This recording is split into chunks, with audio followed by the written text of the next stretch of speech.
Star. Are you ready? I'm a lady. And welcome to iDOL Days, the show about idol animes. I'm Sarah. And I'm Star. And today we're going to continue the Love Live train. Choo choo. So we're still in Love Live School Idol Festival, the first School Idol Project. School Idol Sarah. Project. Festival is the mobile game. That's the mobile game. We could be in that too. Who knows? You're in that, the Idolmaster version. You told me right before we started the call that you're grinding for the Idolmaster Million Live 3rd anniversary. Yes, I am. And it's day 3, and I have 300,000 points. That is and so I'm many. rank 200, and I will not drop below 1,000. Sarah's going hard for Best Girl because she was jilted last year. Yes, rank 1064. Cries. Anyways, but this is Love Live. This is Love Live, not Idolmaster. Last episode, we talked about season 1 of Love Live School Idol Project, and now it's time for season 2. Season 2. So at the end of last season, basically Kotori was going to leave, and also the whole group was all upset and breaking up, and Hanukkah broke her arm or leg. She broke something. Did she? I thought she just had a fever and then was like, I die. Blah, blah, blah. Well, she died. Yeah, Hanukkah died. We had to find it. We had to hold auditions for a new Ginger. So that took like 4 episodes. And then because of that, they missed Love Live. But now they have replaced her with Hanukkah Bot 2.0. More Hanukkah all the time. And Hanukkah Bot 2.0 saved Kotori from the airport, rom-com style. And then they did a little concert together, and now they're a group again. Yep. But now it's season 2. Season 2. All right, season 2 opens with the Otonokizaka, their school, is having like a big assembly. And you find out that the school is definitely not closing next year because they got so many new students. Yay. Probably all because of idols, right? Totally all because of idols. Genius. Mm-hmm. And then you also hear that they're going to get an announcement by the new student council president because Ellie and Nozomi are 3rd years and they're graduating soon, so they're turning over control. And guess who's the student council president? Who would be the best choice to be a president of a school? I actually don't remember this. I'm going to need you to refresh my memory. It is Honoka. Honoka is the student council president. She's so flighty. How is she going to manage that? She's very flighty. She is, like the kind that's like big picture, no small details, so very gung-ho, but not very good at keeping up with things like paperwork. Mm-hmm. Also, she and everyone else are, in this idol group. And, probably busy. You know what, Sarah? I think it's the ponytail. I think that it's your ponytail genetics. That's like you have to have a ponytail if you're going to be student council president. Oh, that makes a lot of sense. Yeah, it has to be passed down from ponytail to ponytail. So that's why Umi's only the vice president. Mm-hmm. Because she doesn't have a ponytail. Who might have been a better choice. She probably would have been a better choice, just saying. But she doesn't have that ponytail energy. She doesn't have the ponytail energy. And I think Kotori is like the secretary. She only has half ponytail energy. Yes, She doesn't qualify. Yeah, but anyways, Honoka's student council president of her school. So that's great. And the 3rd years are stepping down. So it's like time is passing, right? And it is starting to get cold. So it's early fall. Like, as in, there's no more cherry blossoms. First season, cherry blossoms everywhere. Now, like, no cherry blossoms. It's serious business. There's no more cherry blossoms now. Serious business time. The girls are still practicing, and they're still, like, doing their idol business, even though Love Live is over and they didn't get to compete. But then, Hanayo runs in and she's like, guess what? There's gonna be another Love Live! That was really fast! That was so fast. It's only been like 2 months. But I guess because the last one did so well, they're like, hey, we're not even gonna wait a year for this one. New Love Live, new process, new girls, new rules. Immediately. And I guess the way the new Love Live is going to work is that there's going to be a bunch of preliminaries. So instead of it just being like the top 20 on the iDOL website get to compete, it's like each region is going to have like regional competitions, and then there's like a big preliminary, and then there's a final. Just seems convenient. Yes. For the writing of the show, that suddenly, now that we have more time to spend on this iDOL festival, they're introducing prelims. Oh yes, prelims. So you get more songs, and the girls are like, "Oh man, we actually can do this one because Hanukah's not dead." Honokabot 2.0 reporting for duty. Yes. And even though they just at the end of last season put their iDOL ranking back online, so they're like, we're not going to be ranked 20 immediately. Hey, we have a chance because it's like head-to-head competition. Head-to-head combat. Pew, pew, pew, pew, pew. Final destination, no items, Fox only. But then all the girls realize that, hey, if it's regional, towards the end of that, they're going to have to compete directly against Arise, which is like the iDOL group at the beginning of season 1 that kind of started and inspired their whole journey. University of Texas Extreme idols. I'm trying to remember all the memes. It's been like a week since the last time we recorded, and I'm trying to remember all the jokes we made. I'm like, there was something about basketball. I don't know. Rin has basketball hair. She does. Sport. That has not changed. No, it's the same. In fact, yeah. Well, I guess it's only been a few months. I'm like, none of their appearances really changed, but it's really soon after the ending of last season. Mm-hmm. So all the girls are like, oh, hey, new Love Live. That's exciting. And then they all realize that, oh, no, we have to compete against Arise. And some of them are like, I'm a little nervous. And then Hanukah, which is surprising, is like, we don't have to do Love Live at all. And everyone else is like, what? Oh, Hanukah, are you really Hanukah? And then Honukah's like, Honukahbot 2.0 loading. Honukahbot 2.0 does not have a lust for competition. No lust for competition. Sing and dance. Who cares about competing? Save school complete. Shutting down. Must dance. So yeah, the beginning conflict is that there's a new Love Life, but Hanukah's like, well, we probably don't have to do it. And because all the other girls just do whatever Hanukah says, they're like, well, I guess we have to convince Hanukah because we have no say in this. It's not like we outnumber her 8-1. Yeah. But yeah, so right now Hanukah's like, who knows? Who cares? We have friends. We're like dancing, singing. We saved the school. It's fine. It's like they brought Katori back for nothing. Yeah, Katori's like, I could have been studying abroad right now. That's fine. But it's fine. Yup. Because my friends are here, and that's what counts. It's not like I totally ruined a perfectly good opportunity for you guys to not want to compete anymore. Womp, womp, that's womp. fine. But anyways, Hanukah and the others, they leave school that day, still not having made a decision if they're going to Love Live or not again this month or whenever, because it's soon. Mm-hmm. And when Hanukah goes home, her sister's there. And remember, her sister is like going to be in high school next year. And her sister's like, oh yeah, I'm applying to go to your school, to Nokizaka. And hey, I heard about that new Love Live. Are you applying? And Hanukah's like, And then her sister's like, but if we want to join your iDOL group and there's no iDOL group, this isn't really great. But Hanukah's still like wishy-washy. Mm-hmm. So. What a great student council president. Yeah, well. Doesn't know what she wants. Just kind of big shrug.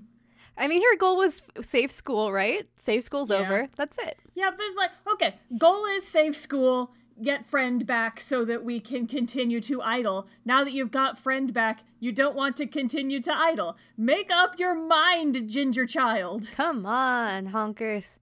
Jeez. They end up, I think it was like they end up at practice or something, and they're at the shrine, and then Nico is trying really, really hard to get Hanukah to agree to go to Love Live. Which, like, come on, like, really? Just, like, listen to them. It's like, you were the one who was most gung-ho. What's with this full 180 switch? I know, especially after, like, the last few episodes of maybe she just got, I don't know, to discourage from dying. I mean, it's Honoka Bot 2.0. Different person. Honoka Bot 2.0 needs a driver update. Yeah, so Nico's like trying really, really hard to convince her, and they even have like this like race me up the stairs competition, and whoever wins gets to decide if we go to Love Live or not. And then it starts raining, and it's all emotional. Oh. And then the third years kind of bring up the fact that, hey, this Love Live is in March, and we graduate in March. So like, this is our last chance to be in Love Live as all 9 of us. Dun dun dun. All the other girls are like, oh, yeah, that's right. And then, like, Naya's like, I want to just, like, I want to try because I like idols, even if we don't beat a rise. And then Umi brings up the point to Honoka is like, you're just not trying to go gung-ho because you think that we don't want to do it and you're worried that you're bothering us. And it's like, but they said they wanted to go. I don't know. I don't know. But anyway, Honoka's like, yep, that's it. And then the sun comes out and they sing a little song and they're like, okay, this time we're going to Love Live. So first episode is you're back in it and Love Live's happening again. And Honoka is self-conscious about being a leader even though she's not the leader. But then they decide they're going to go because the third years are graduating and they want to leave a legacy. Yeah, it's like they made this whole fuss about, oh, well, everyone's the leader. That way everyone can make decisions. But then when the time comes to make a decision, no one else has any decision-making power except Honoka. Yeah, and it's like they don't want to even make a decision. It's like, come on, guys. You don't have to just, like, you know, do whatever she says. Yeah, or also, like, make her decide. Yeah, it's like just because she's the one who was most gung-ho about it at the beginning doesn't mean that she's the only one whose opinion matters. Right. Like, jeez. Yeah. It's just, this is character driven by what the creators want the characters to do rather than how these characters would realistically behave. That's true. Is how this feels to me. But they're doing Love Live, or they're going to try to do Love Live. So episode 2. So they're like, okay, we're going to try to compete in the regionals and get in the, you know, the top 5 of regionals so we can do the preliminaries. So we could do some of our old songs, or what if we write a cool new song? Like, yeah. That's what you should do. Yeah, definitely write a cool new song. For sure. Absolutely. So then they're like, we need to focus on writing a new song. And they're like, hey, what if we had another training camp? Da, da, da. So then they end up going to Maki's house in the mountains because their family also has a mountain vacation home. Jesus Christ, of course they do. Maki, you gotta have the rich girl in every, like, cute girl show. Yep, there's always one. Because where else are you gonna go on your beach episode vacations or mountain episode vacations? And Maki's vacation home is huge, as expected. They even point out that she has a chimney, and Maki gets all excited, saying that, yeah, we have a chimney. Santa comes every year.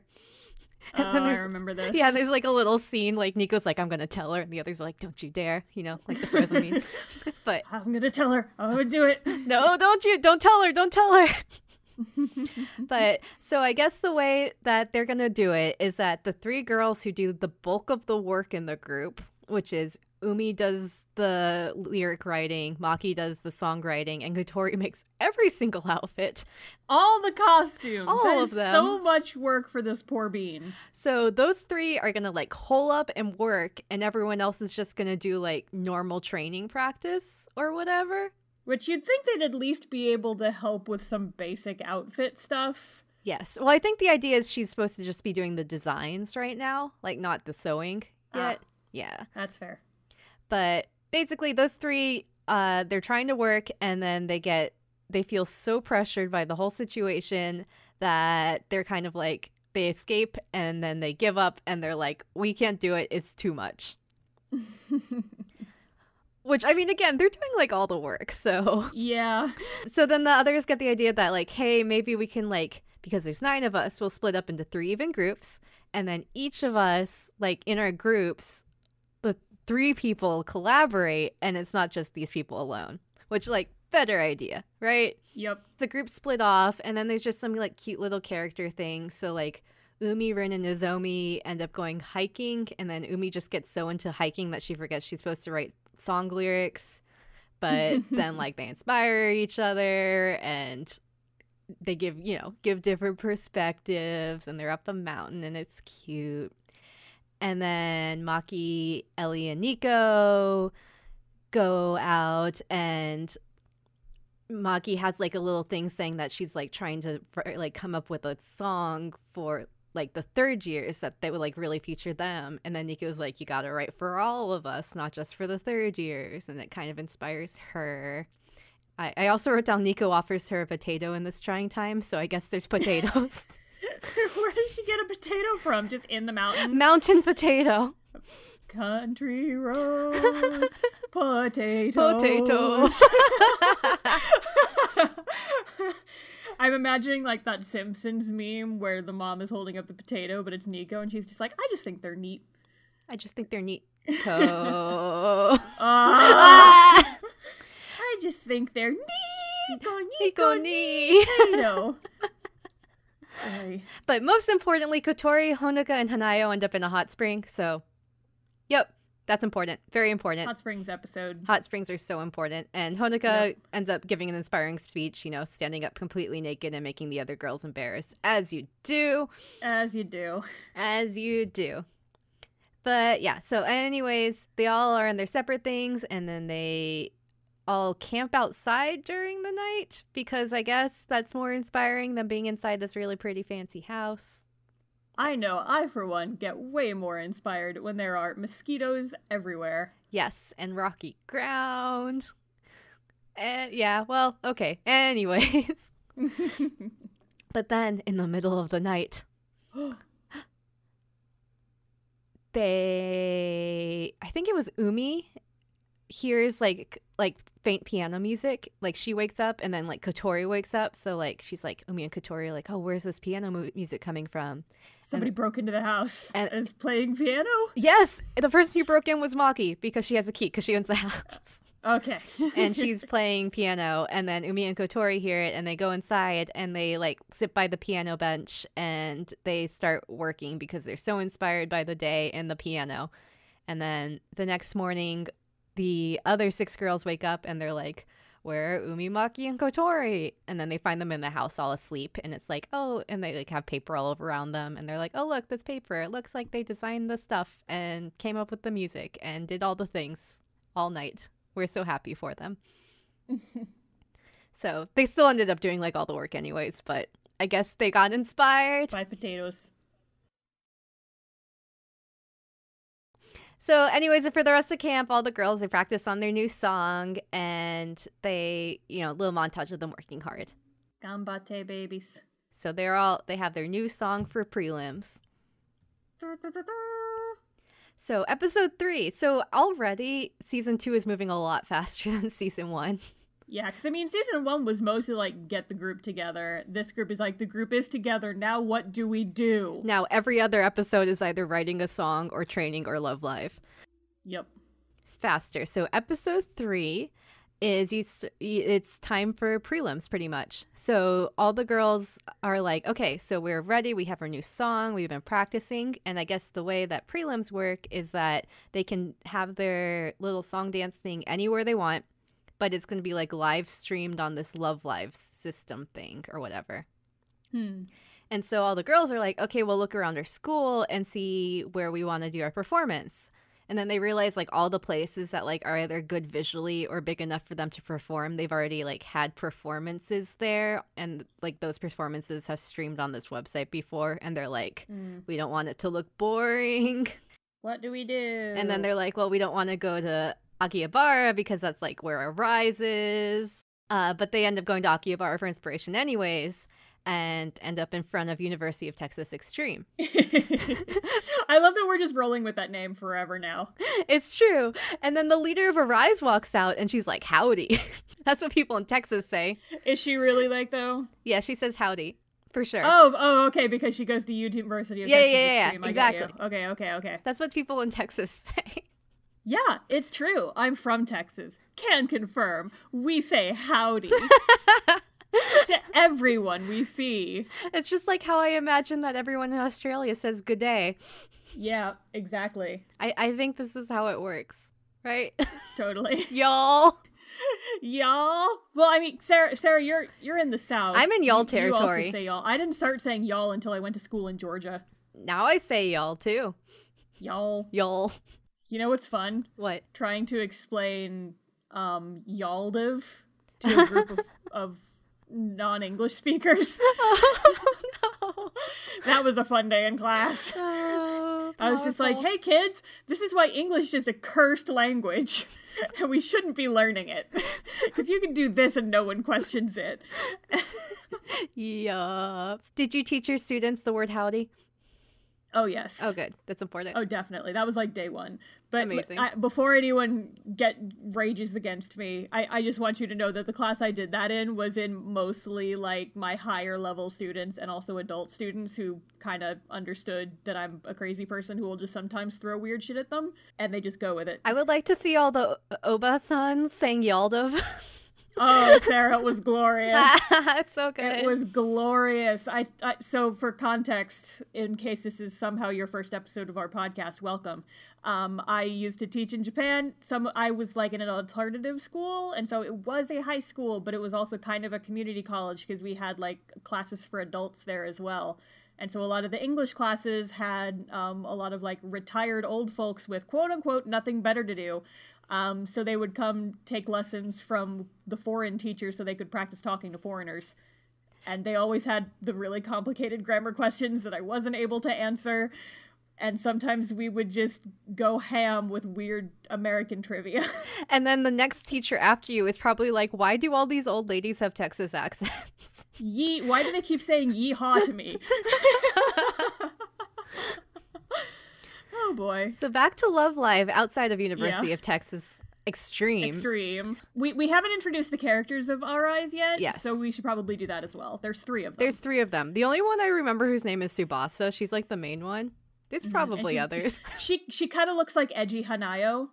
Because like her hair is similar, if I remember correctly. Yes. She has like really, really short bangs. Mm-hmm. Like when you cut a wig way too short and you try to overcompensate. Oops. Oops. By cutting it even shorter. Oops. And then there's an edgy purple-haired one who's kind of like their Umi. Yes. But she's like edgy. She's got pointy like eyeliner, so you know she's serious business. She has like a little mole under her eye. Beauty mark. And then there's a third one who's soft. Yeah, she's the soft girl.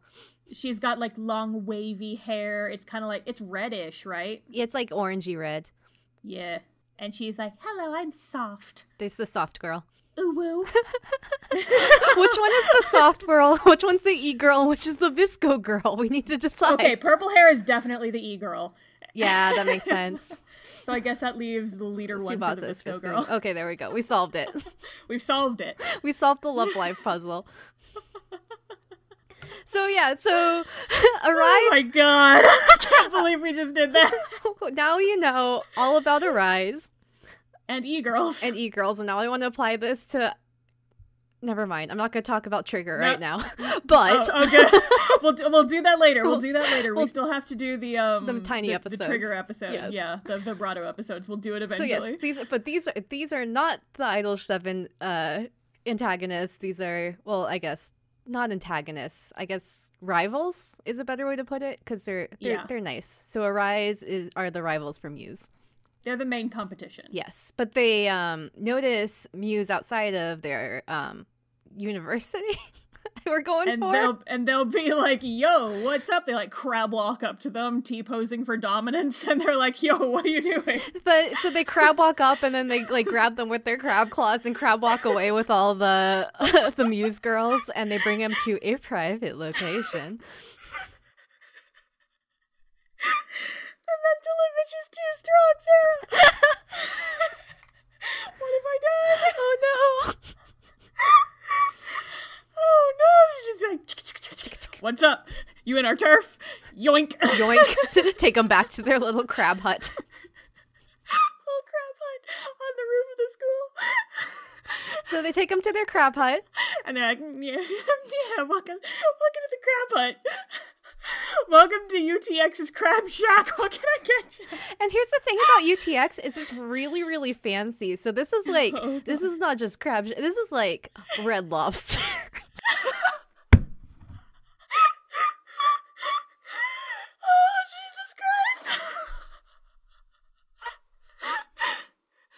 not Joe's Crab Shack. It's Joe's Crab Mansion. Everyone who knows about Love Live only through a podcast is going to talk to someone who knows about Love Live because they like Love Live, and that person is going to be like, what show is this? Yeah, I love the episode where they go to University of Texas Extreme and they enter the Crab Shack. Red Lobster star. It's a red lobster. Okay. Sarah, I'm crying. There are tears coming out of my eyes, and I can't make it stop. That's because Love Live is so emotional. Oh, God, yes. Well, welcome to Love Live. It made me cry because of cramps. Because of cramps. Cramps. So they get kidnapped by Arise, and they're shellfish. I don't know. We have to stop. Sarah, we have to stop. This mental image is too powerful, and I will be a crying mess for the rest of the episode if we don't take a pause for the cause and let me just emotionally process this information that I have now put out into the universe. Okay, so the not crab people do not crab walk and just normal walk up to Muse. And they do not T-pose. They regular pose. And with their human flesh hands, they grab Muse. And they bring them to their secret chamber, which is not a crab hole, or a crab shack, or a Red Lobster. It is not any kind of shack, actually. It is just the University of Texas Extreme, aka this iDOL school. I could not have woken up this morning and imagined that this episode would have gone this direction. There's no way for me to have mentally prepared for this. You gotta open your mind, Star. And I was taking a drink when you said the phrase flesh hands, and I almost snorted water all over my laptop. But that's what they have, because they are human. Yeah, flesh hands. We have to move on. We spent too long on these crabs. So Arise kidnaps Muse, basically, and they bring him inside their school, and their school's all fancy and technological and not a crab, unless they're really smart crabs. And then 20 crabs in a trench coat. 20 crabs in a trench coat with little cute little glasses. And their mouth is like, you know, with the little bubbles. Little pinchers. They end up having a conversation with Arise. And Arise is like, hey, Muse, we haven't met you face to face, but like, we've been watching you this whole time. Dun, dun, dun. So you find out that Arise like had recognized and knew about Muse like back in the first Love Live, which was months ago, you know? Like, how could they remember? 2 whole months ago. And okay, correct my memory. Didn't Arise win the last one? They did win the last one. Yeah, so now it's like dun dun dun. Dun dun dun dun. And they're like, hey, we recognize you. We know you're gonna be our competition, but it's kind of more in a friendly, like, it's not like we're gonna sabotage you way, but it's more in the, like, you are our rivals and we'll both do our best and we're looking out, but we're also gonna, like, try to beat you by working really hard. We respect you, but we also wanted some character development. Yes. And there's, like, a cute little thing where Tsubasa, like, talks about, like, each of them, like, they're like, oh, Hanukkah, your spirit is so good, and Kotori, you're, like, you know, your dancing is good or whatever. And then there's a point when they go to Nico and they're like, Nico's like, oh yes, what is me? What am I? And then Tsubasa's like, you're the Akuma, like the devilish thing that every group needs. You're the gremlin. You're the gremlin. And Nico's like, okay. And then Tsubasa's also like, oh, and thank you for sending us all the flowers. Oh my god, Nico.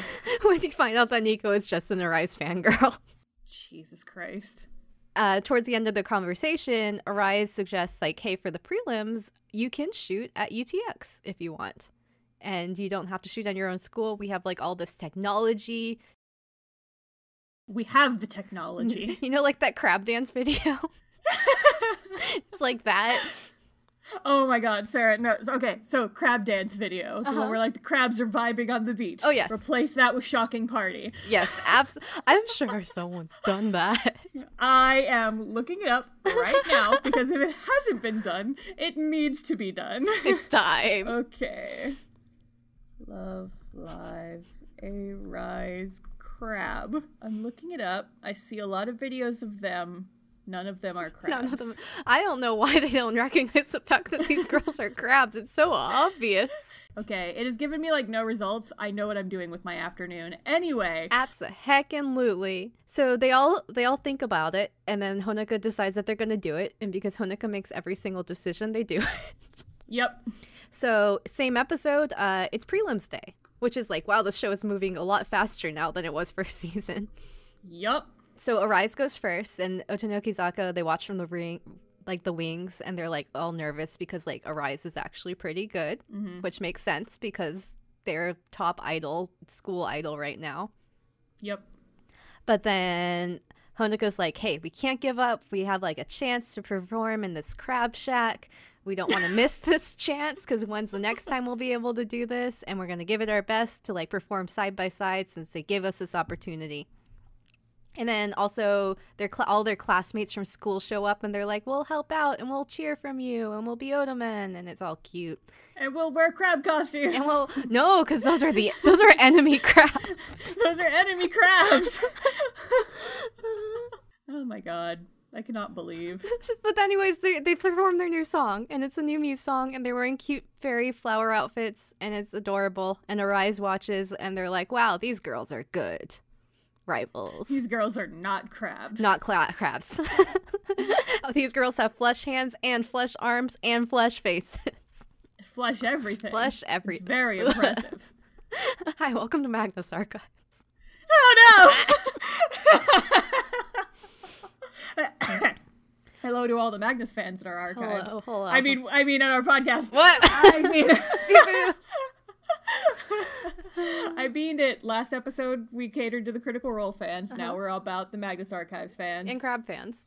Podcast senpais notice us. Or maybe don't. Or maybe don't, actually, yeah. Maybe it's better if they didn't. We're embarrassing, sorry.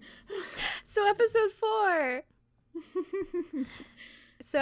Beginning of episode 4, they get their results. Ah! And there's like a little gag where Honoka dreams that they didn't get in.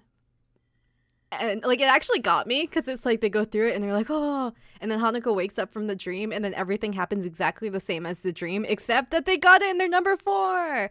Okay, real talk though, that sounds exactly like the dreams that my fucking subconscious gives me all the time. It's so much. I keep having bad dreams about negative Etsy feedback and I'm like, no, don't leave me a 1-star review.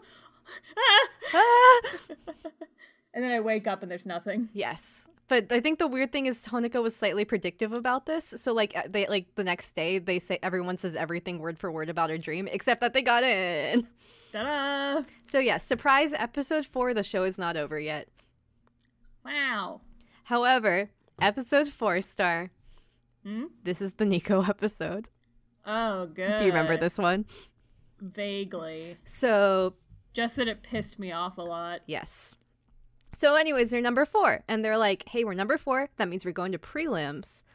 And this time we're going to be directly up against Arise because like the regionals were just to get like the top 4 in the region. And then prelims are going to like, you know, they pick the top 1 in the region. And then the finals are all of Japan. This time they're like up against Arise. So they're like, we got to try really, really hard and practice really, really hard. And we got to just like more practice than ever before. But then Nico doesn't show up to practice. So like they follow her home. And when they get to her home, they find out that she is involved in an MLM marketing scheme. This tracks. And then it's Secco Boys again. It's Secco Boys again. This tracks. That's what all idol shows are. All idol shows are MLM. Well, Idoluminati confirmed. And at some point, they see Nico buying groceries, and they're like, oh, is Nico, like, going on a date and making a dinner for someone? Like, as if Nico would go on a date without telling anyone, really? Yeah. Like, nah.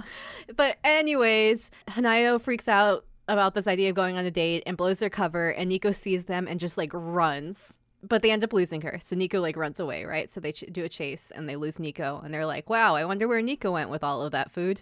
A mystery. A mystery. But then, close to the end of the trail, they see a little girl, smaller than Nico, that looks exactly like Nico. Dun dun dun, secret twin. And little Nico recognizes all those girls, and they're like, oh hey, I know you guys. You're friends with my sister. And they're like, yeah, we're friends with your first sister. Bring us to your sister. We want to investigate what's going on here. Take us home, little girl. Take us into your house, small child. And so small child brings her into the home, and Nico's not there right now. Please leave a message after the beep. Beep! But you find out that the situation with Nico's family is that Nico has 2 younger sisters and 1 younger brother. So she's the oldest of 4. Mm-hmm. And all of her siblings believe that Nico is an idol, which is true. But all other 8 girls of Muse are her backup dancers and singers. Yup, I just remember that this pissed me off so much. Yes. It's like, seriously, they let you into their group without you even asking, and now you're just gonna throw them all under the bus like that? What the fuck, Nico? And all over her house, she has pictures and posters of Muse where she cuts out her head and like Honika's head or whoever sent her head and swaps them. So she's always center. It's like, Jesus Christ, have I ever met a person this petty? Like this is the paprika moment here.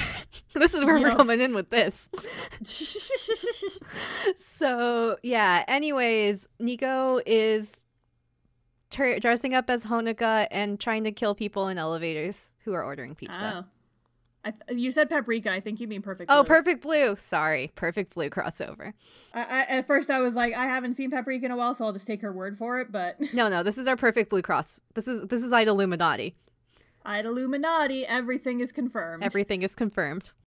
So, yeah, you find out that this has been going on for a long time. Like, at least 4 months, because that's when the group started. Oh, actually, in fact, you find out that it probably was before that. So I think Nico had led her siblings to believe that, like, back, season 1, they talked about how she had started an idol group her freshman year. She never told her siblings that idol group disbanded, and she was trying to convince them she was still doing idol things this whole time. So she's lying to her siblings to make herself sound cooler. Yeah. And then later on, when she joined this group, she then threw all of Muse under the bus, saying, they're just my backup dancers. They're my backup. That's fine. And like, okay, real talk, if I was in this position, if I was another member of this group, that would have been the goodbye moment. Yeah. That would have been like no, we already knew you were an awful person because of how you treated us before we joined the group. Now that you're actually in the group and you're still being a shithole of a person, goodbye. Also, the cutout posters definitely gives me murderer vibes. Like, yeah, that too. Very creepy. But the girls actually take an opposite approach, and they're like, well, that's just because this is how Nico's house is, and she's looking after her siblings, and maybe she's tried to be a solo idol because before she had no friends, and we need to just show her that we're her friends, I guess. So they make a stage, and they invite all of Nico's siblings onto the roof the next day, or whatever day. And they're like, hey, Nico, you're going to have a performance today. And Nico's like, what? And they're like, your family's out there. And she's like, what? And all the other girls are like, we're going to do this like backup idol thing once and then never again. So then Nico has a little concert. And at the end of the concert, she announces to her siblings that she's like, hey, this is my last day as the solo super idol Nico. And all her siblings are like, what? No. And then she's like, from now on, I'm going to have all of these other girls join me, and we're going to be an idol group called Muse, and I won't be solo anymore because I look better when I'm with all 9 of them equally or whatever. All 9 of us equally. So, yeah, that's the Nico episode. So, that's that. Yeah, it was tough because, like, towards the end of last season and beginning of this season, Nico was starting to grow on me, like, just because her work ethic was good compared to, like, Honika, right? Mm-hmm. And then this episode happened, and I was like, She's just such a shithole of a human being, and I'm like, how does anyone like you? And again, she would be the villain in any other anime. She would absolutely be the villain. She'd be the one tinkering away in the club room, just playing backgammon poorly. Just like an idol master. Just like an idol master. She'd be the evil president, trying to find ways to sabotage them the whole series if this was any other show. But in this show, they decide that, oh, well, it's okay because we want her to be our friend because we need 9 of them and some people are into the little shithole aesthetic and we need to sell merch of best girls. Yeah. So that's where Nico is right now. At least she's Jesus not Christ. lying to her siblings anymore. Anymore. She still did for a long time. Yup. Well, episode 5. Moving on. So Moving on, this thank God. episode, all of the second years, so Umi, Honoka, and Kotori are on like their class trip and they're in Okinawa. So like really far away from Tokyo, very southwest, right? Yeah, Okinawa I think is like kind of the stereotypical summer vacation like class trip episode location. Because it's like beachy. So Ellie and Nozomi are covering for them at student council. And you also find out that all of Muse is going to be singing at this like big fashion show the upcoming weekend. So like in a few days. So all of the first years are like, okay, we'll just practice by ourselves. And then they're like, well, we're going to try and practice. But hey, look, it's raining. And it turns out it's typhooning. Wah, wah. And it is typhooning everywhere, even in Okinawa. So big old giant typhoon. That's a big fucking storm. Damn. I know. It goes from Okinawa all the way up to Tokyo. This is like category 6 or something. That's huge. It has to be giant. Because like height-wise, Japan is about as tall as the United States. So like, holy shit. Yeah. Big old typhoon. Now, okay, we could, for the sake of benefit of the doubt, we could say it's just like 2 different rainstorms. That's true. Hit by 2 typhoons. Ah! So while it's typhooning, Ellie is calling Honoka for like their fashion show ideas. And then they're like, hey, you know, while Honoka's gone, we need like a temporary leader to run practice and come up with ideas for the show. And then Honoka and the others decide that the person who should be the temporary leader is Rin. Ta-da! At least while the second years are in Okinawa. Guess what, everybody? It's time for basketball. Nya. Basketball! And Rin is like super like, why are you having me do this? There's no way I'm the best person to do this. But like, they're like, Ellie's like, me and Nozomi are third years, so we want someone who's younger to lead. And then Hanayo is, you know, super shy, so she probably shouldn't lead. And then I don't know why they said Maki couldn't, but she can't lead. And Nico's a shithole, and we're not going to speak of her. I think they don't even like talk about Nico. Good. Which is funny. There's like a lot of running gag this whole season where Nico like tries to butt in or like converse about something and then they just completely ignore her. But, Good, as they should. yeah, so there's that. But anyways, Rin is designated as temporary leader. And it's like, she's like, well, I can't be leader because like I didn't know much about idols before. And then like the other big thing, she's like, people always think I'm like too much, like I'm not cute enough. Like people always thought I looked like a boy or I don't look good in skirts and they made fun of me. There's like that conflict there. Yeah, because Rin's whole plot is that she's very like tomboyish. She's got like the really short hair. Yeah, basketball shaped hair. Basketball. She looks like a basketball. She is the basketball. She plays the basketball. Season 1, she was trying to do track instead of idol group, so she's also like the sportsy one and not as much the cutesy one. Yeah. But she wants to be cute, which like I get on a spiritual level. Yeah. Rin is also the Nya one. The Nya. If it wasn't for that, I think Rin would be my favorite. But here we are. Anyways. But she's you know, like Nya. Like Nya. So, meanwhile, still typhooning, and it turns out that all of the second years won't be able to get home probably in time for the fashion show. So, looks like Rin is going to have to be leader through all of this. Dun dun dun dun. dun. So Rin's like freaking out. She's like, I'm gonna be the leader for like the show. It's a fashion show. I'm not good at being a fashion. And then to make matters more complicated, the fashion show sends like this wedding dress outfit, which is like the dress that the center is supposed to be wearing. And Rin's like, there's no way I can wear that because everyone will think I look dumb in it because I am too much of a tomboy. And my hair is too short and I am too much of a basketball. I'm too much of a basketball. A basketball can't wear a cute dress.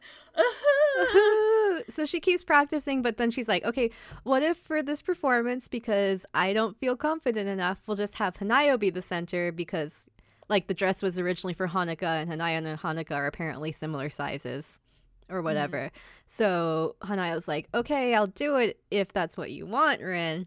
And Rin's like, yes, definitely, that's what I want. But Hanayo's like, I wonder if it's really what she wants. Dun, dun, dun. So it's fashion show day. Second year still haven't made it home yet because of the typhoon, the multiple typhoons buffeting Japan. Typhoon. Backstage, Rin gives like a little pep talk being like, I am the temporary leader, but you guys are going to be great. We always do great. And even when the next few years happen, even if we have different leaders, we're still going to do great. All this cute thing. And then the others are like, hey, Rin, why don't you go get changed? And Rin opens her wardrobe and the fancy dress is there. And they're like, surprise, your center. Which is like cute but also terrifying because like does their dance have like formations? Yes, it does. Ah. But I guess it's because they originally practiced with her as center is the rationale. Like they tried to explain it, but I was like, this is still not great. This would be terrifying. Absolutely terrifying. You can't just switch roles the day of a show. I understand why they do it for dramatic reasons, like for the show, but this is no. Yeah. So Rin gets dressed up and she's wearing the cute wedding dress and everyone's like, wow, you're so cute. And Hanayo and Maki are both like, wow, you're the cutest one in the group because all the first years are in love with each other. And then Rin goes on stage in the fashion show and the whole audience like is just like, you know, gasping. They're like, wow, what a cute idol girl. What a cute basketball. Cute basketball. And then they do their performance. And Rin has like this fake wedding dress, but all the other characters have like these like mini like tux outfits. And yes, it's very good. It was so like, those are my favorite outfits of the series. It's so cute. It was really cute. My one complaint is that when she's in the wedding dress, Rin's bangs are like pushed up and to the side and it doesn't frame her face very well. But aside from that, yes, this is great. This is good for my soul. Wedding dress is cute. Little tuxedos are cute. Good outfits for the show. You give her little tuxedos. It was so cute.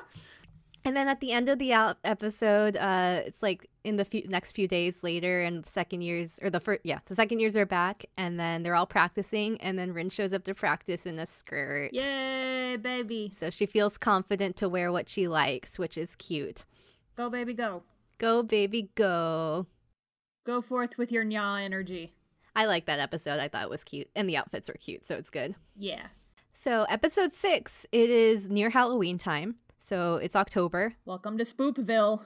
And October means that the prelims, like the semifinals, are coming up for Love Live.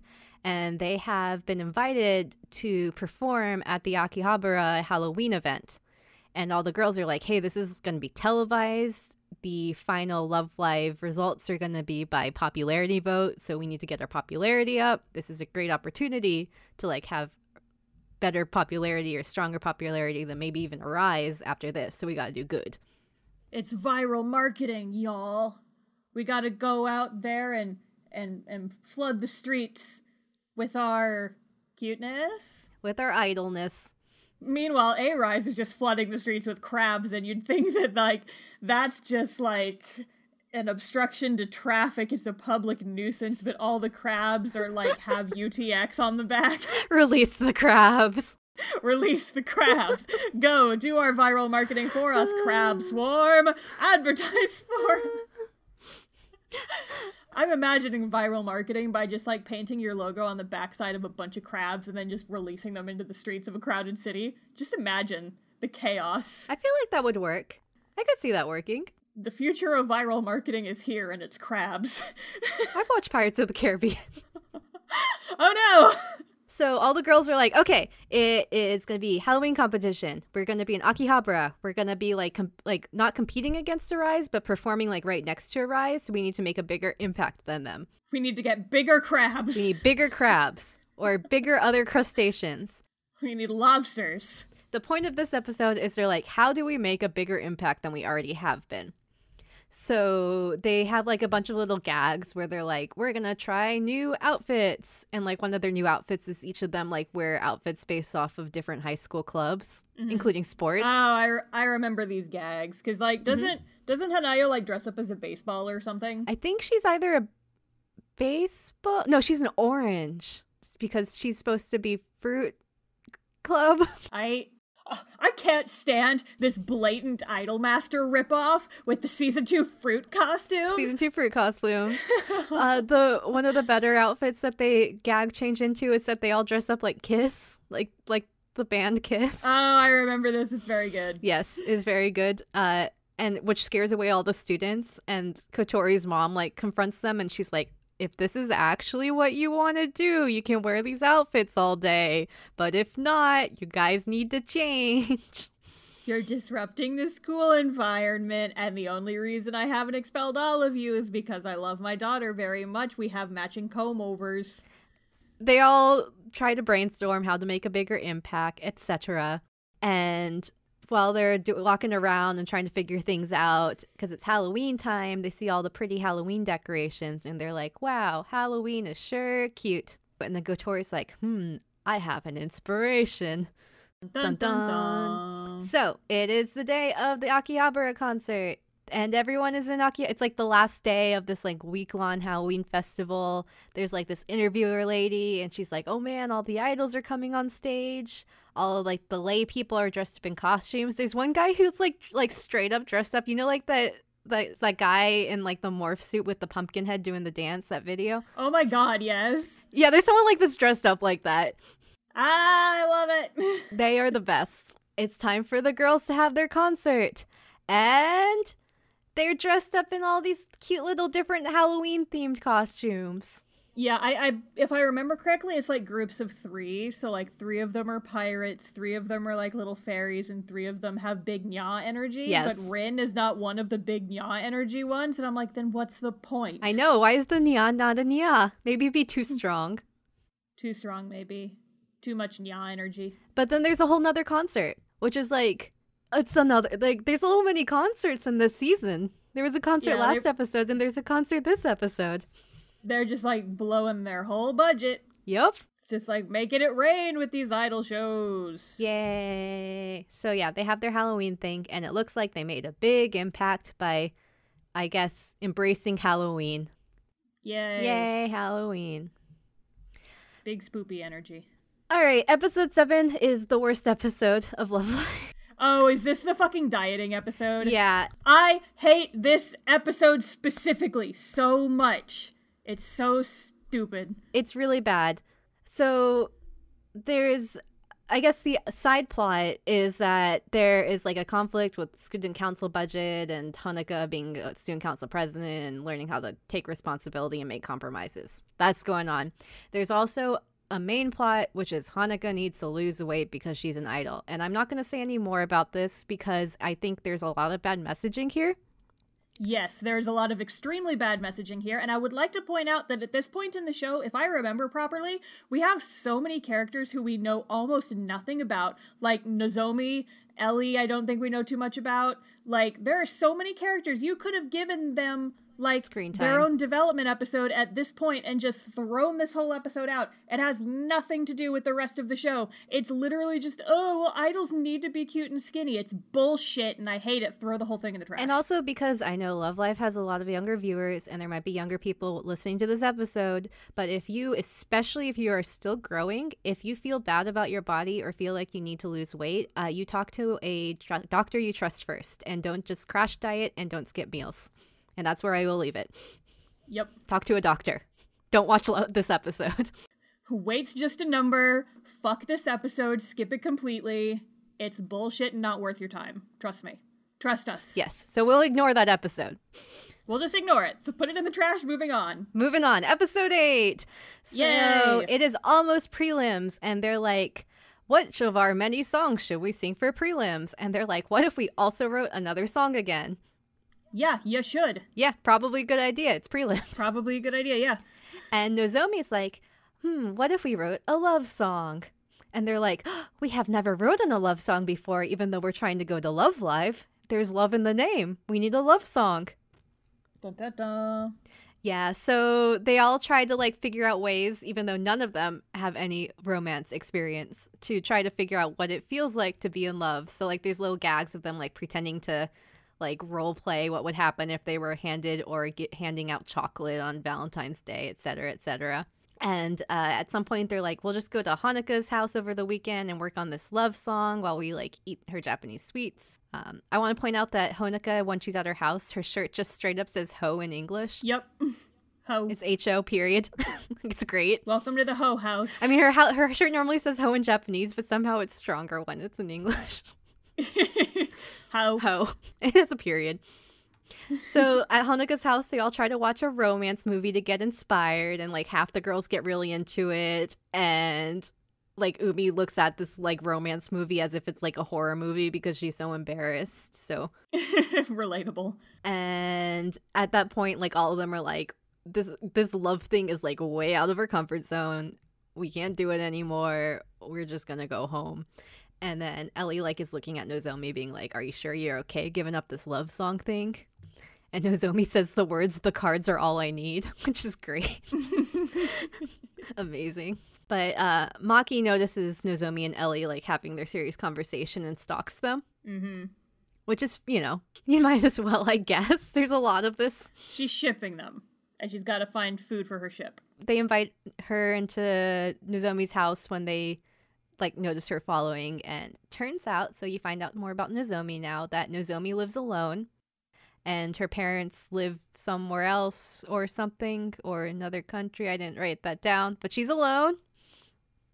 And Nozomi apparently has lived a lot of her life alone, you know, like latchkey kid sort of situation. Mm-hmm. And the fact that she made friends with Ellie was already amazing because she's like, I never really talked to a lot of people and I never had a lot of friends. And then Ellie was my friend. And then like a miracle happened and Muse happened, which was Muse. Muse was the miracle. And now I have so many friends. And that's why I wanted to write a song. It didn't have to be a love song. I just thought of a love song because I love my friends so much. Nozomi, that's gay. That's gay. Especially this trio, Ellie, Nozomi, Maki. Yeah, so they're like, then Maki's and Ellie are like, why don't we invite the others over and talk about your experiences? So they invite everyone else over, and they're like, why don't we write a love song about how much we love Muse and not try to focus just on romantic love? And they end up working late into the night, and then because it's starting to be wintertime, last one was Halloween, but now it is a little later on, so it's wintertime, it starts snowing. No. So they go outside and they're looking at the snow, and they each catch a snowflake, and they talk about like things they love about Muse. No. Also, there's definitely a part where like Nozomi and Ellie are like holding hands and hugging the whole time, and you're like, this is not even subtle. You know. So they are inspired by the snow. That's a big ship. Yeah. In the fandom. Yeah. It's pushed hard, but it's like it's cute in the way it's pushed. It's not like the Tsukiyuda pushing. Episode 9. It's prelim time. Dun dun dun. Dun dun dun. It is preliminary day, and Tokyo is covered in snow. Wow. And Honoka is sleeping in, which is, you know, yay, prelim day, Honoka's sleeping in. Responsible one. Future student council president. Yep, student council president right here. And then her sister comes and wakes her up, which is like foreshadowing because her sister's like Yukio, and then it's like Yuki, and there's snow. Snow happens. Anyway, so Honoka runs to the school because she has school things to do with Umi and Kotori. All the first years end up meeting up separately, and they all walk to the school together too. And like basically each of the years walk to the school together just to like show their bond, I guess. At the school, all the second years, so Honoka, Umi, and Kotori on the same day as preliminaries have to organize like this school conference assembly thing because they work for the student council on the same day as preliminaries. So Yep. all the others are like, hey, we're gonna go ahead. And they're like, okay, you guys go ahead, check out the stage. We're gonna be here because we have to be here because we're doing the school thing because we decided this was a good idea at the beginning of the year. It's not, but it's fine. So they show up, the other six, they show up at the preliminary stage, and it's like huge, and it's like outdoors, and then there's like these like arcs with little snowflakes, and it's like a big tunnel stage. It's like a cute design stage. Yeah, it's like an outdoor illumination type thing. Yes. And it is in Tokyo, so apparently it's within walking distance from their school, which you will find out is important later. Yep. Imagine if they didn't live in Tokyo, in a different part of this region.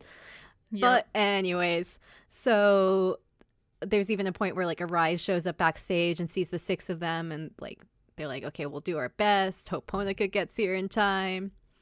Back at the school, they're like just finishing everything up, like with like handing out the flyers and having a speech at this assembly, because again, this is the thing that they had to do on the same exact day.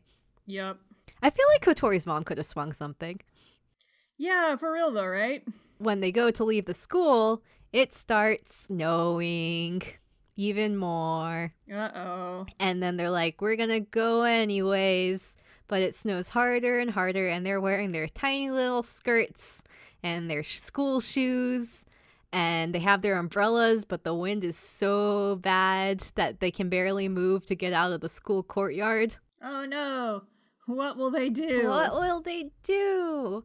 But then some of their classmates show up, and they give them little snow boots, and they're like, don't worry, we got this. Convenient. And it turns out while Honoka, Umi, and Kotori were doing their student council thing, everyone else in the school, like all the other kids, worked really hard to like have like pathways shoveled and like people flagging corners and like handing out these boots and umbrellas to like get them to be able to run to the Love Live stage in time. It just seems like a lot. It was a whole, because they must have like, because what, like they it seemed like they were originally going to take the train there, and the trains were stopped, so it's far enough that they normally would have taken a train there. Well, I mean, okay, to be fair, in Tokyo, everything's so close together, you don't... That's true. Like, I have walked between train stations before. That's true. So it potentially could only be a train station away. But yeah, originally it was more worth it for them to take the train, so it's far enough that it would have been worth it to take the train, but close enough that they could walk it. Yep. In the snow and the snow. Uphill both ways. Uphill both ways in the snow. Wearing tiny skirts. Wearing tiny, tiny skirts. Tiny, tiny skirts. So they make it. They make it to the prelims in time, which is yay. Ta-da. And apparently they have enough time to change and do all their backstage stuff, so that's good. Yep. But yeah, there's a cute moment, because like during both seasons, like there have been like some reoccurring like classmates that Honoka has, and like especially like last season when she gave up on being an idol or whatever, she hung out with them. But like these classmates are always like, yeah, we'll cheer you on, we'll do your best, and it always seems to help people out. But this time they're like, we're gonna shovel all of the snow in Tokyo. So anyways, they all say thank you, and then they have their little performance, and they do their little dancey for prelims.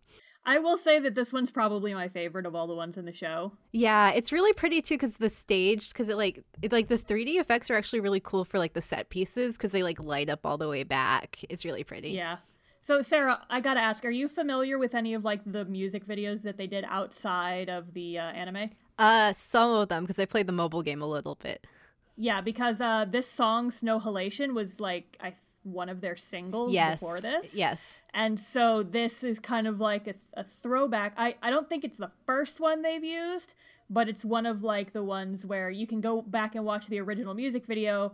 And so when they brought it into the anime, it's like the same general aesthetic. It's the same outfits, but now they've redone it for the anime, and it's real pretty. Yeah, it's like the stage design was just really cool. I really enjoyed it. Yeah. Like the part where all of the lights turn orange, yeah, like during the big crescendo, it's my fucking favorite. It's good. Oh, and the it's song so is good. really good too. So it's really cute. It's a good song. I know the dance actually. Hey. Do a little podcast dance for us, Star. Let all of our listeners watch. Don't right now. Get dead,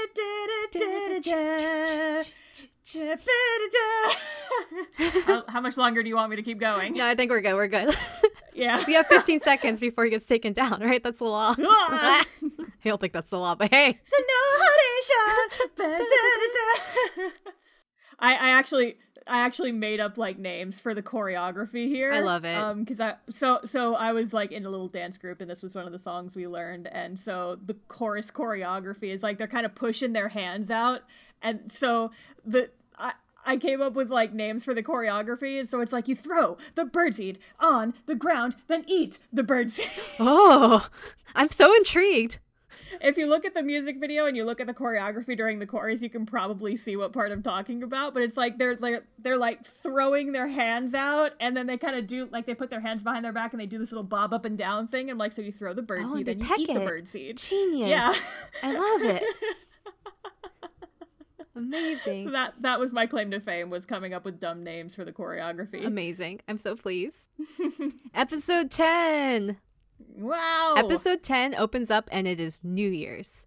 And Honeka's at her house, and Umi and Kotori come visit, and they're like, oh, it's almost New Year's. We're going to go visit the shrine. And Honeka's like, oh, I got to go get changed, because she was still wearing like PJs. Mm-hmm. So she goes to get changed, and she misses New Year's because she's getting changed, which was kind of funny.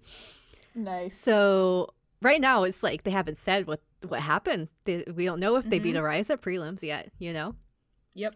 Dun. So the second years, they all show up at the shrine, and it's busy because it's New Year's shrine time, and it's like right after midnight, so everyone's going. And they see Tsubasa and the rest of Arise. Hey. And then there's like this like moment of tension, and you're like, oh, what happened? Who won? Dun-dun. And then Tsubasa's like, you guys better win Love Live. Which I think is such a good way to convey that they won prelims. Yeah, I actually did kind of enjoy this, because it's like, it's so tense. It's like, did they win? Did they win? Did they win? Did they win? Did they win? We don't know. But like, of course they won. Yeah, and I felt like the fact that it was delivered by like the competition too. But like, again, friendly rival way. Yeah. Yeah. So later on, I guess one of the other things that's happening is because they're going into the finals, they notice that all the other girls on this Love Live site, and again, it's popularity poll, right? So all the other groups on this Love Live site, they have like a little space where they can have like a one sentence phrase of like their group, and they're like, how do we summarize ourselves in one line? And they're all like, how do we summarize ourselves in one line so we can stand out? So the question is, what is Muse? So at some point, Tsubasa from Arise invites Hanuka like out to the park, like separately, not at New Year's, and she's like Tsubasa's reflecting on the prelims, and she's like, we worked really hard. Like, I understand that you guys are good, but I wonder what it was that like made people want to vote for Muse more than us. So what is it? What was that special thing? What's the driving force of Muse? Main character energy. Leader versus leader. And then Hanuka's like, I don't know what it is. And then Tsubasa's like, well, I hope you figure it out. And Tsubasa's also like, and we'll support you for the finals. No. So the whole time this is going on, the other girls are also trying to think about like, what is Muse? What should we do? And so all of this is on their minds. And then for New Year's, they're like, hey, as a thank you, why don't we make mochi? And we just like handmade at Honoka's shop, and then we hand it out to all of our classmates who helped us like get to the prelims by snuffling snow and 2 ways uphill. I thought you said smuggling. Smuggling snow. And I'm just imagining them like shoveling snow into their jackets. So it's just like, hey kids, you want some snow? No one will discover where it went. So like, picture this. You little cute high school girl wearing a giant trench coat. It's huge. And she's like, hey kid, you want to buy some snow? And she opens the trench coat, and all the snow just falls out on the ground. Genius. You want to buy some snow? No. So they're handing out mochi, and then like they're all like, oh wow, this is so great. And all of her classmates are like, good job, Honoka, and good job the rest of Muse. We knew you could do it. We're always going to support you. And then later on, all the girls go back to like the shrine where they train at. And then they notice that all of like the Emma, like the little like wish things that were left by their class, because like all of her classmates like stopped by there before going to Honoka's, and all of those are just like we're cheering for Muse. We love Muse. And it's like, wow, all of our classmates, like, they made their New Year's wish about us. And then Honoka's like, oh, that's it. Ding. Muse is everybody's strength. So Muse is everybody helping us. And that's what we're going to make our phrase. We are everybody's strength. Which is not, like, the most catching phrase, but sure. It's really not, but, like, I get the vibe behind it. It's cute. Yeah. It's cute. And it's a nice way to honor their classmates, so it's good. Yeah. Episode 11. So it's nearing March. It's nearing the end of the school year, too. And you find out that Yukiho, so Honoka's little sister, and Elisa, Ellie's little sister, both got into Otonokizaka. So they're going to be first years next year. Ta-da! Ta-da! And Elisa is all excited, and she's like, I'm so excited we're going to both be in Muse next year. I love it. I always wanted to be a Muse. I'm a Muse fangirl. Muse for life, ride or die. And Yukiho is like, are we going to be in Muse? And so she goes home and she talks to Honoka, and she's like, hey, Honoka, I know you got Love Live coming up and all, but, like, what are you going to do when all the third years graduate in March? And then Honoka's like, I'm not going to answer that yet. Because dramatic tension requires me to wait until the end of the episode. Yes. So later on at their normal, like, club meeting practice time, the subject comes up again about, like, hey, so what's going to happen after graduation?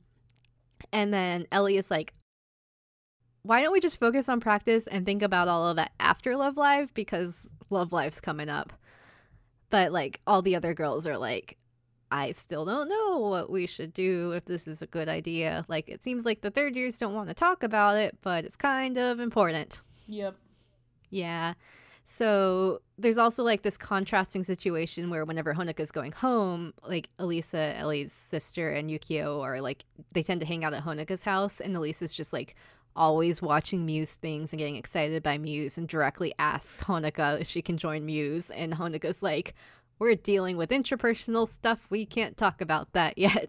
Yep. Because they don't know what they're going to do when the third years leave. They're just going to pretend like it's not happening and the situation will eventually resolve itself. So at practice, I think the next day, the subject of the third year's leaving comes up again. And then they're also like, hey, when you leave, we'll probably still stay a group. But, like, should we still call ourselves Muse? You know, because is Muse the people in the group, or is Muse, like, the Otonokizaka club name or whatever? Ellie is like, okay, we said we won't talk about this, but if we're going to talk about it, Honoka has to decide because she's the leader of Muse. Which, poor Honoka, she just keeps getting this. This is always the response, is make Honoka decide. Yep. Yeah, so there's a lot of, after this, Honoka trying to figure out what's going on. You know, trying to decide what to do. At some point, she wanders to Akihabara, and there's, like, a ton of Muse merchandise there that they're still not making money off of. Because, you know. But, so Honoka's like, okay, I have an idea. We are going to have a day. So, guys, she's like, tell everyone else in Muse. She's like, hey, guys, clear your schedule. We're going to have a hangout day, and we're going to have a decision by the end of this day. So all 9 of them hang out. And the plan, and so all of them are like, hey, where are we going to go, Honoka? Because they listened for Honoka. And then Honoka's like, every single one of us is going to, like, decide a place to go, and we're going to go to all of them. Oh, jeez. Yes. So they go to all the places, basically. I imagine, like, I guess they must have, like, met up early, right? Because, like, yeah, they had to have time to hang out and then travel time, etc. Because they go to, like, arcades and stuff. Like, it's not just, like, walk in, walk out places. But yeah, they go on their adventure. And then at the end of the day, Honoka's the only one who hasn't had her turn yet. And Honoka's like, okay, so it's like sunsetting time. And she's like, okay, guys, we're going to go on a train and we're going to go somewhere really far away. And I'm going to murder all of you. Oh, no! Honoka, no! Da, da, da. Honoka bot 3.0. Muse will live forever. But so she kidnaps all of them and they end up at an abandoned beach. So it's like they're the only ones there. And she's like, I wanted to go somewhere where there wouldn't be like any other people hanging out. So it'd just be the 9 of us. And like, I wanted to watch a pretty sunset together. And so then they all hold hands and they look out over the beach and reminisce about like their time together over the last year. And then Honoka makes the announcement that, hey, we all decided what we're going to do next year. So like at some point off screen, they made a decision. And all at the same time, the first and second years are like, Muse is going to disband after Love Live. Dun, dun, dun. And the third years are like, what's going on? And it's like, so the Muse is the 9 of us. Like we have to, like Muse is the 9 of us only. We can't like have people come in and go. It's not Muse. Like even if one of us isn't here, we're not Muse. So she's like, later on, they'll still be idols, but it's going to be a whole different creation. So it's everyone, and then everyone starts crying. Yeah, I remember I remember very specifically the first time I watched this episode. I was watching it on my phone on my couch in my parents' house, and I started crying, and I had to leave the room so they wouldn't ask questions, because like it's still like a very emotional moment, and it's like, oh, babies. Yes, it is. And it's always like these graduation plots always get me. Yeah, because it's like it's so relatable to almost every single person who has gone through school. It's like you understand what it's like to be leaving behind everything that like you've kind of known up until this point. Yes. K-On! Season 2 also gets me. Don't remind me about K-On! Season 2! We could do that in one of our idol adjacent series. Yeah, we're gonna do K-On! Eventually because we have to, because it's Sarah's favorite show. It's one of mine too, but the graduation ones are rough. And then it was just like a sweet, like, we are only Muse when we're together and you're all special. And there's like there's some part where Nico's like, well, I wanted to like leave behind Muse as my legacy, and then like Maki's like, I don't want to have Muse without Nico. And like it's just yeah, it's cute. And there's a point where like Honoka like just runs to the train and she's like, I'm gonna leave because I don't want us to cry too much. But then they end up on the train later, like on the at the station waiting for the train, and then they all start crying again. So yeah, but then at the end there is like a little whiteboard, and it's like on the whiteboard it's like, fight one more week, and you're like, oh, next week is Love Live. Dun dun dun dun. Episode 12, it's next week. And they like again get to pick their, so all the other prelims were like at different designated locations. So like the first one they could film anywhere, the second one was like in Tokyo, and I assume for the third one, even if it's still in Tokyo, it's like in a bigger venue and all of Japan's regional finalists are there. Mm-hmm. And so to determine the order, they get to draw from like a box to like figure out who goes first, who goes second, who goes last. And then I guess this flashes back to last year where Nico had to draw for them and they got a crappy spot. Well, Nico draws again, and this time Nico gets them the best spot. They're the last ones up. So they'll be the finale. And there's like I assume this must have been, there's no way this wasn't a Gurren Lagann reference. Because, like, there's a point where Hanayo's like, wow, Nico, you're amazing. And Nico's like, who do you think I am? And then she, like, points to the sky, you know? Like, communist style. But then, like, she, like, changes her fingers into the Nico ni and goes Nico Nico ni, which is great. Really? I mean, it had to be, right? It has to. It has to. So they're all like, we got it. We got our last spot. We're going to do Love Live soon. And it's, like, the night before Love Live, so they're doing their last practice. And then they practice really hard, and then they realize at the end of practice that this is the last practice they're all going to have together. No. Aww. So they all get emotional, but they leave the school together, and they go to the shrine, and they, like, say a little prayer, and they're like, we're going to just be selfish and pray for Love Live, all of us together. They all, like, leave the shrine after, like, praying before Love Live, and, like, they all leave separately, like, first year, second years, third years. And the first years are, like, still hanging out at the shrine, right? Because they're like, we're young, this is emotional, this is hard. And when they leave the shrine, they see the third years are there, like, at the base of the steps. And then the second years show up, and they're like, yeah, we couldn't leave because we were too emotional. No. And it was definitely like the Midwestern goodbye. It's like, oh yeah, see ya. Oh, and then by the way, blah blah, you know, like that. Yep. I'm going this way. Oh wait, let's talk about it. You know, so they're like, how are we supposed to like go home and, you know, this is like the last of a lot of things, and sleep separately the night before Love Live. And then they're like, hey, what if we have a sleepover the night before Love Live? iDOL. iDOL. So they end up having a sleepover at the school because Kotori's mom is OP and can get them in. I was about to say, is that allowed? It was not allowed, but Kotori's mom can pull the strings. And there's like a lot of sleepover shenanigans. You know, Ellie's scared of the dark, etc., etc. And at some point, they end up going outside up to the roof, you know, their training space, and they stargaze and they look at all of the city lights. So, like, all of the lights, because their school's, like, up on a little hill, so they can see the lights of all of Tokyo suburbia.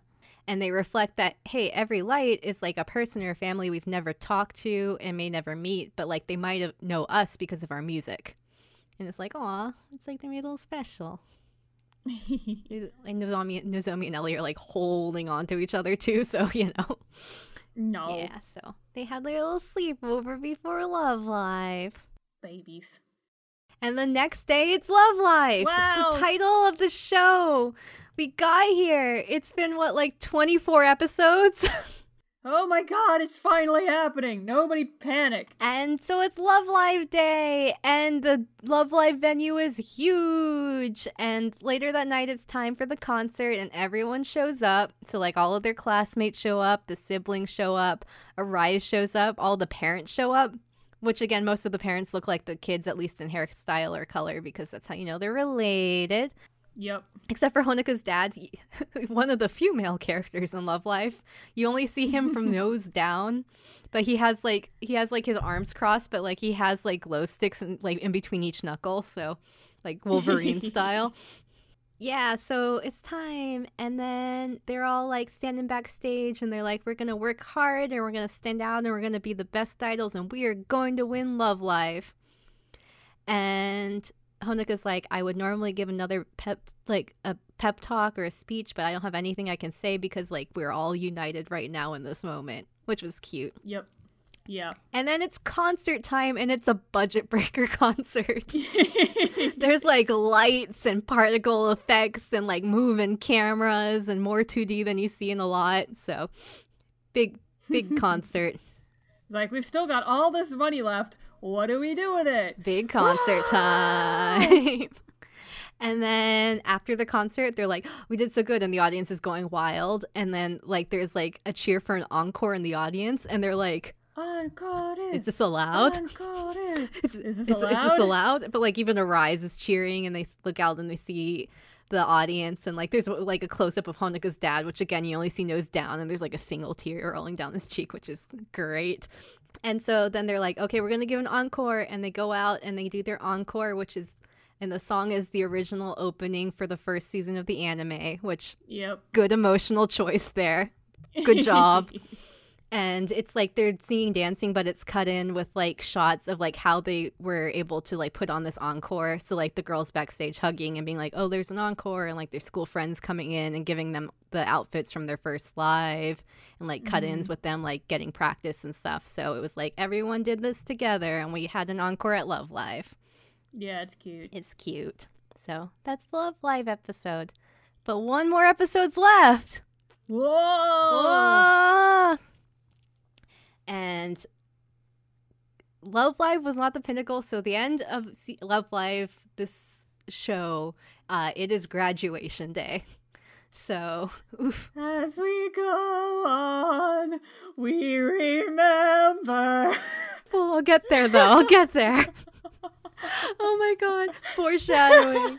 So, it is graduation day. Arisa and Yukiho are dressed to go to Hunokizaka. It is graduation time. All the parents are there. Nico's mom's there. Nico's mom, Nico knees. Ugh. Yep. So there's that. It's hereditary. Yes. And then there's little shots of everyone kind of talking about, like, you know, their time at like all the third years talking about their time at Otonokizaka, and Ellie thanking Honoka for like taking over student council because like it made such a big difference in her life. And then Honoka is also like, thank you so much, you inspired me, I could tell how much you loved your school and students, and thank you for not being a total bitch to us the whole time. Not so many words. And then Honoka's like, thank you so much, and they like shake hands and stuff. And then it's graduation time, and Honoka has to give a speech. And so she goes up to give her speech, and then she's like, well, I would not be able to like give. I tried to write a speech, but it was so hard because I'm not good with words, so I'm going to say it the best way I possibly can. And then she starts singing, Star. As we go on, we remember all the times we had together. It really was though. Like I was like, she's gonna sing out a graduation song by Vitamin C, and then she started singing, and it's like, this is basically her singing graduation song by Vitamin C. Yeah, because the song they sing, isn't it like that first song that they heard Maki singing in like episode 1? Yeah, it's like Aishiteru Banzai. Aishiteru Banzai. But it's even ballady like graduation song. Yeah. And then there's a point where like all the other kids in the audience start singing, and like they're just going la la la la, which like graduation song does have a part where it's like la la la la. I'm just saying. Also, it just makes me laugh because the concept of the other students don't know the words, because this is not one of their songs that they've like done in concert. It's just like they're just like kind of vibing. They're like, whoa, everybody says da da da da. See, in my heart of hearts, I hope that Aishiteru Banzai is just the Vitamin C's graduation song for Japan now. They sound kind of similar, actually. It's so similar. I was looking online to see if anyone's made an edit, and I haven't seen that yet, so there's another opportunity for you. Somebody who listens to this podcast, get on it. Yes, just make this scene, but switch Aishiteru Banzai into graduation song. Because that's what happens. So yeah, that happens. I'm so glad you predicted this, Star. It's just, we have the same energy, Sarah. We do have the same energy. So yeah, so they graduate, and then like after that, all the third years leave their charges. So Nico appoints Hanayo as the president of the iDOL Appreciation Club, or whatever their club is called, because Hanayo is the other one who appreciates the idols. Yep. And apparently also the club room, which normally is full of like a ton of idol merch, Nico's like taking it all home, so she like actually owned all of that stuff. So good job with your budget, Nico. This is my personal collection. You with your poor single mother and 4 children, and one of the children is just spending all her money on idol merch. You know, like you do. Anyways, so also Honoka appoints Rin as leader for next year, since Honoka is going to be a third year and won't be able to focus, I guess, as much on it. So Rin is going to be the leader. It has to be passed down through gingers. It does. It's the law. The student council presidency is passed down through ponytails. School idol leadership is passed down through gingers. I see no problems here. If Rin reaches third year and they don't have another ginger in their group, the idol group ends. Yeah. Oh, I mean, Yukiho has red hair, so maybe that's close enough. Perhaps. Maybe. Also, the Apakas might be pregnant. I don't know. That's possible. Like, just something to put in the end. Yeah, just something. Baby alpaca. You know. And then there's also a scene where all the girls go up on the school auditorium stage, and they stand there and they look out and they're like, wow, this feels so small. And then they're like, well, I guess that's just shows how much we've grown. Because, like, you know, tiny school stage compared to giant Love Live auditorium stage. Yep. And so, like, they go around to each of the spots. This is, like, they really push in this is the graduation episode. You're not going to get any more of these girls, so it's time for you to feel, like, bittersweet sad. Feel something. Feel something. So they go up onto the roof, and they think about all their practice times. And Hanukkah gets a mop and mops the Muse symbol onto the roof. And they all, like, bow and say thank you to the Muse symbol. They're just hammering this home, aren't they? Oh, yes, absolutely. And then there's, like, the credits start rolling, and they start saying goodbye to each other and all of their classmates. And then the third years walk ahead of them, and the rest of them watch them walk away. And it's like, wah. But then Hanayo gets a text, and she's like, there's an emergency! Dun, dun, dun! And apparently that's going to be covered in the Love Live movie. Dun, dun, dun! Because if you want an anime that does good in Japan, it means it's gonna get 2 seasons in a movie. So Love Live did good in Japan, 2 seasons in a movie. Yep. So yeah, and then there's like a little ending random concert thing, just because might as well give us a concert. Yeah, this is one of my favorite songs too. It's real cute. Happy Maker. Yes. Da, da, da, da, da, It doesn't make da, sense da, in da, da. context, but it's a cute song. It's a cute little dance. It's a cute dance. It's cute. I like it. And that's Love Live. Wow, we did it. We loved and lived. We live, laugh, love live. Live, laugh, love live. We defeated the enemy crabs. We did it. It's true. They did it. Oh, by the way, they won Love Live. I don't know if I mentioned that. But yeah, you did. You did. Oh, I think it was just kind of implied. Oh, yeah, they won Love Live. Not a surprise. Imagine if they lost Love Live at the end. And then it's just like, womp, womp, womp. Well, that's a bummer. So, yeah, that was Love Live. We did it. We did it. That was my first time watching it. Yeah. What did you think, Sarah? So, there were parts I really, really liked, and there were parts I really, really didn't like. Overall, I mean, I think it was enjoyable. Like, I enjoyed watching it. It did not feel like other anime that we've covered that I didn't enjoy watching. It wasn't boring. There are definitely girls like Honoka, for example, that get a whole lot of story and a whole lot of focus, and then there are definitely girls like Ellie, for example, who might get like half an episode, so you don't know a lot about. So that's my biggest qualm, is that there's Ellie a lot. and Nozomi are both kind of shafted in that regard. Yeah, they both maybe get one episode or like, not very much. And you're like, well, it'd be nice to know more about them. But I thought that overall, even with the ridiculous things, it was fun to watch. I enjoyed it. Who is your best girl? Okay, if you can't answer... Okay, so 2 simultaneous questions. Yes. Best girl, if you were to cosplay one of them, who would you pick? Ooh, oofa doofa. Okay, so my problem with having a best girl in the show is that there are it's the same problem with the show, is there are parts I really, really like about some girls, and then there are things I really, really don't like about the same girls. Give me an example. Like, I love Hanukkah. Like, I think she's cute and cheery and happy, but then there's the whole point at the end of season 1 and beginning of season 2 where it's like, girl, get it together. You just want to grab her shoulders and shake her. Stop it. So, I don't know. Maybe I'd cosplay Hanukkah. I like Rin as a character, except for her Niaz. Like, it's just too much for me. But, like, her character is good. It's just her vocal thing is too much. Things like that. And, like, I like Ellie in season 2, but most of season 1, she's so mean. And, like, Nozomi's fun as a character, except she's really gross. So, like, I don't know. What about you, Star? What's your best girl / cosplay? So, I guess I've had, like, more exposure to this game than Sarah, because, like I said last episode, I've known about the series for a long-ass time. I actually did play the mobile game for a while when it first came out in English, and so I've seen some of, like, the little extra materials. I would say that probably... And it shuffles a lot.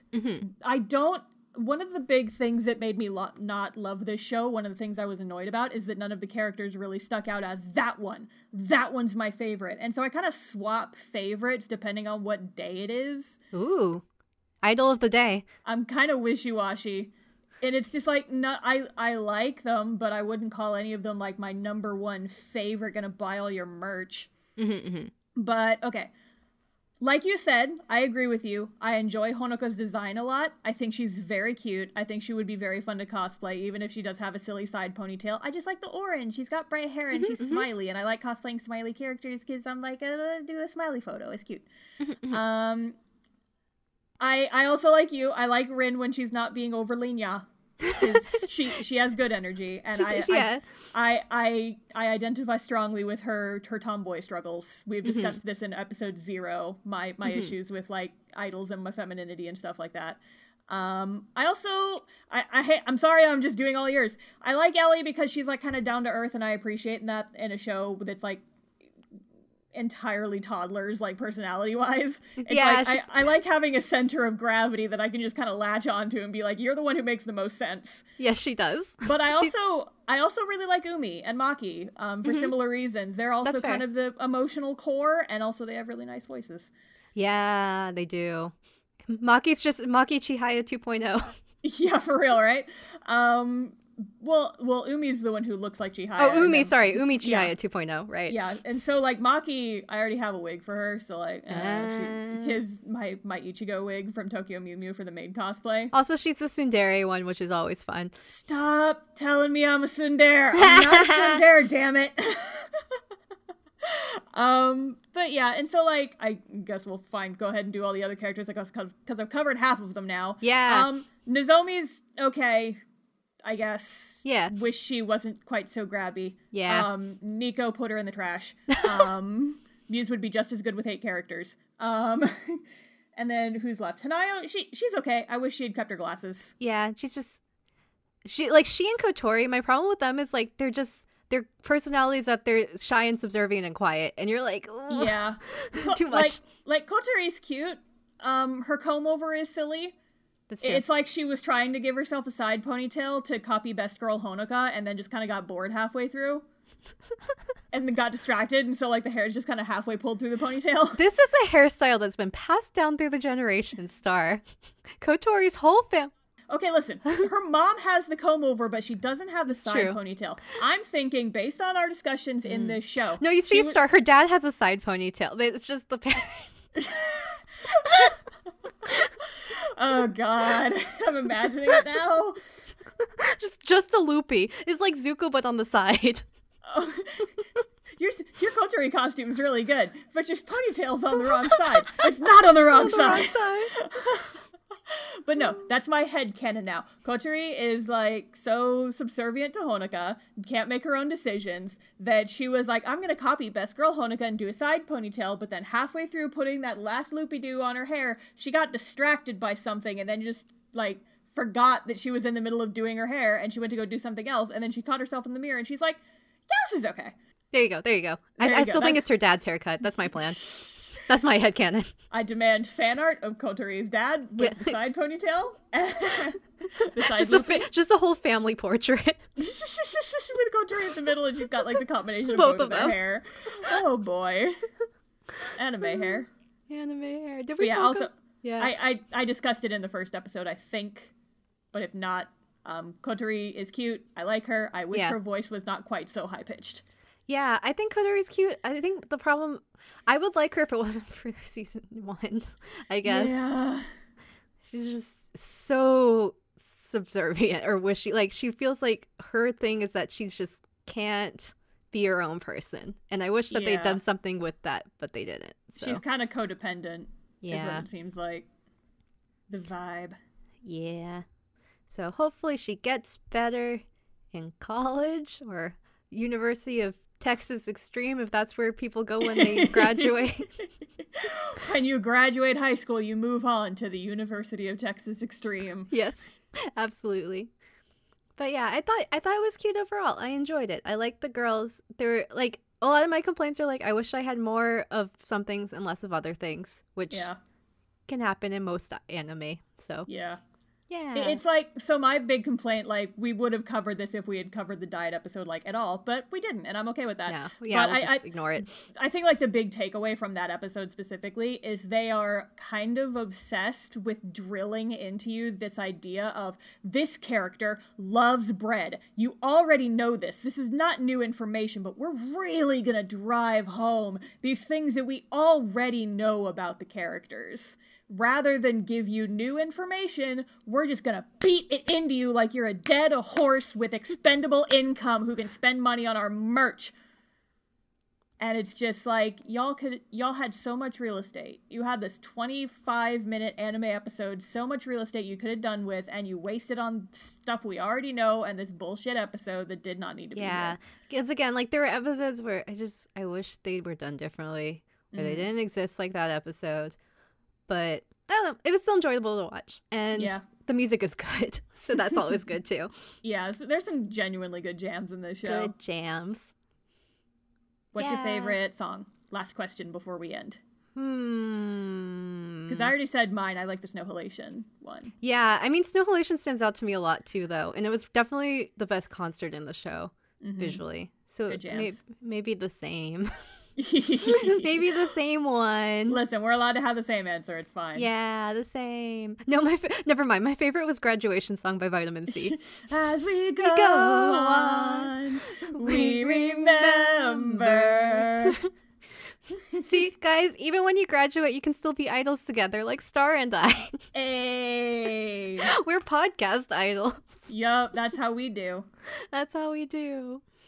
So from here on, we're gonna keep going on the Love Life train, right, Star? Choo-choo! Yes, the happy party train has left the station and will continue onwards into the sunset. Because I'm doing Love Life Sunshine next. We're gonna travel south to the Izu Peninsula. Hey, my former homeland, Sarah! Shizuoka Prefecture, my past home. Yes, so we're gonna go on to Love Live Series 2, Season 1. Yes, so in 2 weeks, we will continue the happy party train down to Shizuoka.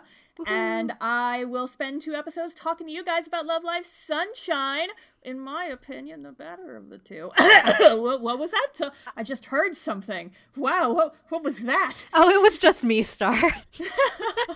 Because same. Yeah, so we mentioned this in the past. I forget which episode, but I've watched Season 1 of Love Live Sunshine, but I haven't watched Season 2. So Season 1 will be old news. Season 2, I'm going to watch it for the first time, and then I'll tell you guys about it. Party! So thank you all for joining us. Yes, thank you for listening to our show. So if you want to follow us on social media, you can go to @IDOLDaysPod on Twitter and Instagram, right? Yes. So IDOLDAYSPOD and follow us there. Yeah, and then if you want like more details about us or about the website or more places that you can listen to our podcast, we have a website. It's idoldays.card.co, idoldays.carrd.co. So idoldays.card.co is our website. We have like a list of episodes. We've got some cool stuff up there. We've got social media links. We've got links to all of the podcast applications that we're available on. It's a good time.